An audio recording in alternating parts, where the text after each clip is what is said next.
నమస్కారం నవ్య న్యూస్ కి స్వాగతం। ఈ రోజు వార్తలోని ముఖ్యాంశాలు।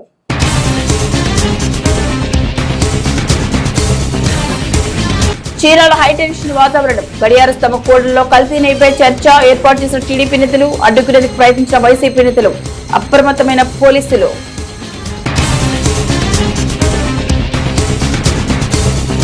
రాష్ట్ర ప్రభుత్వం రైతుల సంక్షేమానికి పెద్దపీట వేస్తోంది। రేపల్ల నియోజకవర్గం నగరంలో జరిగిన పట్టాదారు పాస్ పుస్తకాల కార్యక్రమంలో కలెక్టర్ డాక్టర్ వినోద్ కుమార్। మొయినాబాద్ యువ మహిళా న్యాయవాదికి హత్య కేసును ఖండిస్తూ చీరాలలో న్యాయవాదుల విధులు బహిష్కరణ, రాష్ట్ర అడ్వకేట్ ప్రొటెక్షన్ యాక్ట్ అమల్లోకి తేవాలని డిమాండ్। చీరాలో హైటెన్షన్ వాతావరణం నెలకొంది। స్థానిక గడియార స్తంభ కోడలో టీటీడీ కల్తీని పేరిట మహాపాపం నిజమంటూ టీడీపీతో ఫ్లెక్స్ ఏర్పాటు చేశారు। అయితే ఈ ఫ్లెక్స్ ఏర్పాటు వ్యతిరేకిస్తూ వైసీపీ నేతలు అభ్యంతరం తెలిపారు। దీంతో స్థానికంగా కొద్దిపాటి ఉద్రిక్త వాతావరణం నెలకొంది। చీరాలో హైటెన్షన్ వాతావరణం నెలకొంది। స్థానిక గడియార స్తంభ కోడలో టీటీడీ కల్తీని పేరిట మహాపాపం నిజమంటూ టీడీపీ నేతలు ఫ్లెక్స్ ఏర్పాటు చేశారు। అయితే ఈ ఫ్లెక్స్ ఏర్పాటును వ్యతిరేకిస్తూ వైసీపీ నేతలు అభ్యంతరం తెలిపారు। దీంతో స్థానికంగా కొద్దిపాటి ఉద్రిక్త వాతావరణం నెలకొంది। దీంతో టీడీపీ ఇటు వైసీపీకి చెందిన ఇరు పార్టీల నేతల రాకతో గడియార స్తంభ కోడలి వద్ద కొద్దిపాటి హైటెన్షన్ నెలకొంది। అయితే వెంటనే అప్రమత్తమైన పోలీసులు ఇరు పార్టీల నేతలకు సర్ది చెప్పి ప్రయత్నం చేశారు। ఇదే క్రమంలో ఎటువంటి ఘర్షణలు తలెత్తకుండా పోలీసులు పెద్ద ఎత్తున చేరుకుని బందోబస్తు ఏర్పాటు చేశారు।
జిల్లాలోని రేపల్ల నియోజకవర్గం నగరం మండలం పెద్దవరం గ్రామంలో రీసర్వే పూర్తయిన అనంతరం రాజముద్రతో ముద్రించిన భూ హక్కు పత్రాలు, పట్టాదారు పాస్బుక్స్ పంపిణీ కార్యక్రమంలో జిల్లా కలెక్టర్ వినోద్ కుమార్ ముఖ్య అతిథిగా పాల్గొన్నారు। భూ సంబంధిత సమస్యలకు శాశ్వత పరిష్కారం చూపే దిశగా రాష్ట్ర ప్రభుత్వం ప్రతిష్టాత్మకంగా చేపట్టిన రీసర్వే మీ భూమి మీ హక్కు కార్యక్రమానికి జిల్లా కలెక్టర్ డాక్టర్ వినోద్ కుమార్ తెలిపారు। శుక్రవారం జిల్లాలోని రేపల్ల నియోజకవర్గం నగరం మండలం పెద్దవరం గ్రామంలో రీసర్వే పూర్తయిన అనంతరం రాజముద్రతో ముద్రించిన భూ హక్కు పత్రాలు, పట్టాదారు పాస్బుక్స్ పంపిణీ కార్యక్రమంలో జిల్లా కలెక్టర్ వినోద్ కుమార్ ముఖ్య అతిథిగా పాల్గొన్నారు। ఈ సందర్భంగా జిల్లా కలెక్టర్ మాట్లాడుతూ భూ సంబంధిత సమస్యలకు శాశ్వత పరిష్కారం చూపే దిశగా రాష్ట్ర ప్రభుత్వం ప్రతిష్టాత్మకంగా చేపట్టిన రీసర్వే మీ భూమి మీ హక్కు కార్యక్రమం ద్వారా రైతులకు స్పష్టమైన భూ హక్కులు లభిస్తున్నాయని తెలిపారు। సీఎం చంద్రబాబు రైతుల భూ సమస్యలను పరిష్కారం చేయాలని, రెవెన్యూ సమస్యలకు సంబంధించి జిల్లా కలెక్టర్లు బాధ్యత తీసుకోవాలని ఆదేశాలు ఇవ్వడం జరిగిందన్నారు। రీసర్వే పూర్తయ్యాక శాస్త్రీయంగా రూపొందించిన భూ హక్కు పత్రాలు, పట్టాదారు పాస్బుక్స్ రాజ్యముద్రతో జారీ చేయడం వల్ల భూమి యాజమాన్యంపై ఎలాంటి సందేహాలకు తావు ఉండదన్నారు। రీసర్వే ప్రక్రియలో ఆధునిక సాంకేతిక పరిజ్ఞానం ఉపయోగించి భూముల సరిహద్దులు విస్తీర్ణం ఖచ్చితంగా నిర్ధారించామన్నారు। దీని ద్వారా భూ వివాదాలు తగ్గడమే కాకుండా రైతులకు బ్యాంకు రుణాలు, ప్రభుత్వ పథకాలు సులభంగా అందే అవకాశం ఉంటుందని అన్నారు। ఆంధ్రప్రదేశ్కి వచ్చినప్పటి నుంచి కూడా ఒక రైతుకి మనము మేలు చేయొచ్చు, ఆయనకున్న భూముల పైన హక్కు కల్పించి అది ఎక్కడ కూడా తగాదు లేకుండా చాలా క్లియర్గా ఒక దృఢమైన దాఖలా ఏర్పాటు చేసి ఇస్తే ఆ రైతు చాలా సంతోషపడతాడు। అలాంటి ఒకటి ఏంటంటే పట్టాదారు పాస్ పుస్తకం। రెవెన్యూ కార్యాలయాలు, కలెక్టర్ కార్యాలయాలు, ఆర్డీఓల కార్యాలయాలు ఎక్కడికి వెళ్ళినా పట్టాదారు పాస్ పుస్తకం అనే మాట్లాడుతుంటాం। ఆ పుస్తకం ఇంట్లో ఉంటే ఆ కుటుంబానికి ఎంతో ధైర్యం, వాళ్ళకే కాదు వాళ్ళ పిల్లలు, కోడలు, అల్లుళ్ళు, వీళ్ళందరికీ కూడా ఏదో ఒక భరోసా ఉంటుంది. అంటే మా కుటుంబం మన పేరు పైన మనకు హక్కు ఉంది, మనకు భూమి ఉంది. దాన్ని ముందు చూస్తే, గతంలో చూస్తే ఒకే భూమిని ఇద్దరు ముగ్గురికి కూడా పట్టదారు పాస్ పుస్తకాలు రాసిచ్చేది. గతంలో పుస్తకాలు మనకు వచ్చేవి, తహసీల్దార్ గారు దాన్ని కూర్చొని రాసేవాళ్ళం. ఇవన్నీ చూసి గౌరవ ముఖ్యమంత్రి వర్యులు ప్రభుత్వం ఏర్పాటైన వెంటనే రెవెన్యూ సమస్యలన్నీ కూడా మనము చక్కగా పరిష్కారం చేస్తాము. ప్రతి రైతుకి ప్రతి రెవెన్యూ రికార్డ్ని పక్కా చేస్తామని ఒక దృఢ సంకల్పంతో ముందుకెళ్తున్నాం. రంగారెడ్డి జిల్లా మొయినాబాద్ లో యువ మహిళా న్యాయవాది స్వప్న హత్యను నిరసిస్తూ చీరాల వాడరేవు ప్రధాన రహదారిపై న్యాయవాదులు నిరసనకు దిగారు. నిరసన ప్రదర్శనలో న్యాయవాది స్వప్న హత్యను ఖండిస్తూ పెద్ద ఎత్తున నినాదాలు చేశారు. ఈ సందర్భంగా పలువురు న్యాయవాదులు మాట్లాడుతూ రాష్ట్రంలో అడ్వకేట్ ప్రొటెక్షన్ యాక్ట్ లేకపోవడం కారణంగానే న్యాయవాదులపై విచ్చలవిడిగా దాడులకు తెగబడుతున్నారని, చట్టం వస్తే న్యాయవాదులను ముట్టుకోవాలంటేనే భయపడతారన్నారు. రంగారెడ్డి జిల్లా మొయినాబాద్ లో యువ మహిళా న్యాయవాది స్వప్న హత్యను నిరసిస్తూ బాపట్ల జిల్లా చీరాలలో చీరాల బార్ అసోసియేషన్ ఆధ్వర్యంలో న్యాయవాదులు కోర్టు విధులు బహిష్కరించారు. ఇదే క్రమంలో కోర్టు సమీపంలోని చీరాల వాడరేవు ప్రధాన రహదారిపై నిరసనకు దిగారు. నిరసన ప్రదర్శనను న్యాయవాది స్వప్న హత్యను ఖండిస్తూ పెద్ద ఎత్తున నినాదాలు చేశారు.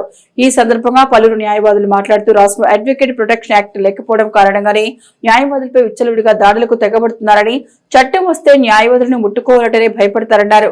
మహిళా న్యాయవాది స్వప్న హత్య న్యాయవాదులందరినీ ఆందోళనకు గురి చేస్తోందని, ఓ మహిళా న్యాయవాదిని కిరాతకంగా హత్యగా ఉంచడం అత్యంత బాధాకరమన్నారు. దీనిని కేవలం ఓ న్యాయవాదిపై జరిగిన దాడిగానే కాకుండా సమస్త న్యాయవాద వృత్తిపై జరిగిన దాడిగా చూస్తున్నామన్నారు. సమాజంలో న్యాయవాదులకే భద్రత లేకపోతే న్యాయ వ్యవస్థ, ప్రజాస్వామ్యం ప్రమాదంలో పడతాయని ఆందోళన వ్యక్తం చేశారు. స్వప్న హత్యలో పాలు పంచుకున్న నిందితులందరినీ తక్షణమే గుర్తించి కఠిన చర్యలు తీసుకోవాలని డిమాండ్ చేశారు. అంతేకాకుండా ఈ కేసును ఫాస్ట్ ట్రాక్ కోర్టు ద్వారా విచారించి దోషులకు కఠిన శిక్ష పడేలా చూడాలన్నారు. కాగా న్యాయవాదుల నిరసన ప్రదర్శనతో చీరాల వాడరేవు ప్రధాన రహదారిపై పెద్ద సంఖ్యలో వాహనాలు నిలిచిపోవడంతో కొద్దిసేపు ట్రాఫిక్ కు తీవ్ర అంతరాయం ఏర్పడింది.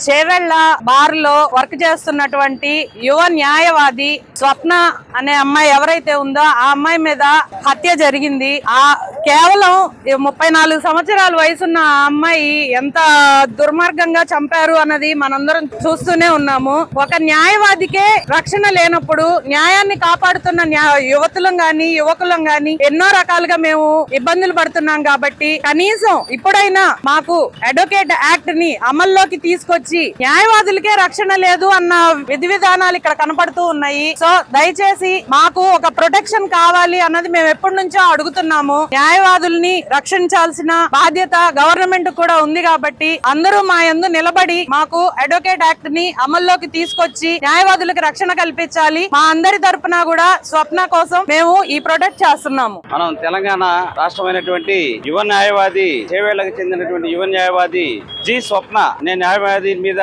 దాడి జరిగి అత్యంత కిరాతకంగా ఆమెని చంపినటువంటి యాక్ట్ ని మేము అందరం కూడా ముక్తఖండంతో ఖండిస్తున్నాము. ప్రతి ఒక్కరు కూడా ఆలోచించాల్సింది ఏంటంటే న్యాయాన్ని కాపాడడానికి ఉన్నటువంటి న్యాయవాదుల మీద ఇటువంటి అరాచకాలు జరుగుతూ ఉంటే మేము ఎట్లా కోర్టులో మేము సురక్షితంగా పనిచేయాలంటే కూడా చాలా కష్టంగా ఉంటుంది. కాబట్టి ప్రభుత్వాలు ఇప్పుడైనా మేలుకొని ఖచ్చితంగా ఇటువంటి వారిని మీద శిక్షించి మాకు అడ్వకేట్స్ అందరికి కూడా ప్రొటెక్షన్ యాక్ట్ ని వెంటనే ఇంప్లిమెంట్ చేయాలని చెప్పేసి మేము మా చీరాల భారతదేశం తరఫున డిమాండ్ చేస్తున్నాము. పర్చూరు నియోజకవర్గం చిన్నగంజాం మండల సమీపంలోని పల్లెపాలు సముద్ర తీరంలో తీవ్ర విషాద ఘటన చోటు చేసుకుంది. స్నేహితులతో తీరంలో సరదాగా గడిపినందుకు గాను 4 విద్యార్థులు 2 విద్యార్థులు అలల తాకిడికి గలంతేరిన సంఘటన స్థానికంగా విషాదాన్ని నింపింది.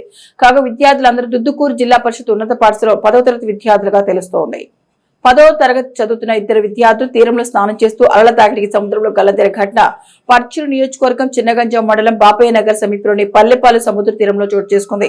సముద్రంలో గల్లంతైన విద్యార్థులు చంద్రూరి శ్రీరామ్, బిక్కి అవినాష్ ల కోసం మెరైన్ పోలీసులు గజ ఈతగాళ్లు తీరంలో గాలింపు చర్యలు చేపట్టారు. గల్లంతైన విద్యార్థులు ఇంకోలు మండలం దుద్దుకూరు చెందిన వారిగా పోలీసులు గుర్తించారు. దుద్దుకూరు జిల్లా పరిషత్ ఉన్నత పాఠశాలలో 10వ తరగతి విద్యార్థి శ్రీరామ్ పుట్టినరోజు సందర్భంగా సరదాగా గడిపేందుకు సముద్ర తీరానికి వెళ్లారు. నీటిలో స్నానం చేస్తుండగా ఉధృతంగా అలలు రావడంతో శ్రీరామ్, అవినాష్ తీరంలో గల్లంతయ్యారు. మరో 2 విద్యార్థులు హేమంత్ సాయి, గుంజి హేమవర్ధన్ సురక్షితంగా ఒడ్డుకు చేరుకున్నారు. దీంతో ఇంకోలు మండలం దుద్దుకూరు గ్రామంలో విషాదం చేసుకుంది. కాగా పల్లెపాలెం బీచ్ లో గురువారం గల్లంతైన చంద్రూరు శ్రీరామ్ మృతదేహం శుక్రవారం ఉదయం లభ్యమైంది. ఓ మత్స్యకారుడి వలలో మృతదేహం చిక్కుకుని ఉండగా గాలింపు బృందాలు గుర్తించాయి. గల్లంతైన మరో యువకుడు అవినాష్ మృతదేహం కోసం అధికారులు గాలింపు చర్యలు ముమ్మరం చేశారు. గాలింపు చర్యలను చిన్నగంజాం తహసీల్దార్ ప్రభాకరరావు, ఎస్ఐ రమేష్ పర్యవేక్షిస్తున్నారు.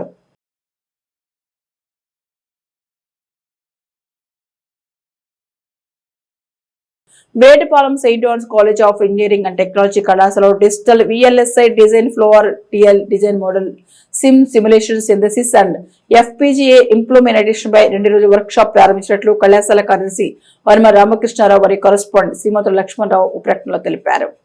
Vetapalem Saint John's College of Engineering and Technology కళాశాలలో digital VLSI design floor TL design model sim simulation synthesis and FPGA implementation పై 2 రోజుల వర్క్ షాప్ ప్రారంభించినట్లు కళాశాల కార్యదర్శి వర్మ రామకృష్ణారావు మరియు కరెస్పాండెంట్ శ్రీమతి లక్ష్మణరావు తెలిపారు. ఎలక్ట్రికల్ ఎలక్ట్రానిక్స్ ఇంజనీరింగ్ విభాగం ఆధ్వర్యంలో 3వ సంవత్సరం చదువుతున్న విద్యార్థులకి digital VLSI design floor TL design model sim simulation synthesis and FPGA implementation పై 2 రోజుల వర్క్ షాప్ ను ప్రారంభించినట్లు కళాశాల principal doctor K Jagadish Babu తెలిపారు. ఈ వర్క్ షాప్ ను ముఖ్య అతిథిగా చెన్నై సవిత యూనివర్సిటీ చెందిన ప్రొఫెసర్ పి ముత్తుకుమార్ ఇచ్చేసినట్లు EEE విభాగాధిపతి డాక్టర్ SVD అనిల్ కుమార్ తెలియజేశారు. ఈ వర్క్ షాప్ నుండి విద్యార్థులకు డిజిటల్ VLSI పై అవగాహన కల్పించి design floor TL design model sim simulation synthesis and FPGA implementation పై ప్రయోగాలు నిర్వహిస్తారని తెలిపారు. నవ్య న్యూస్ ముగించే ముందు ముఖ్యాంశాలు మరొకసారి.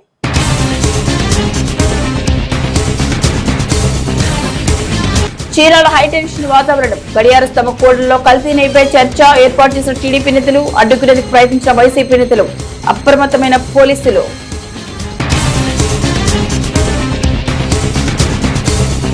రాష్ట్ర ప్రభుత్వం రైతుల సంక్షేమానికి పెద్దపీట వేస్తోంది. రేపల్ల నియోజకవర్గం నగరంలో జరిగిన పట్టాదారు పాస్ పుస్తకాల కార్యక్రమంలో కలెక్టర్ డాక్టర్ వినోద్ కుమార్.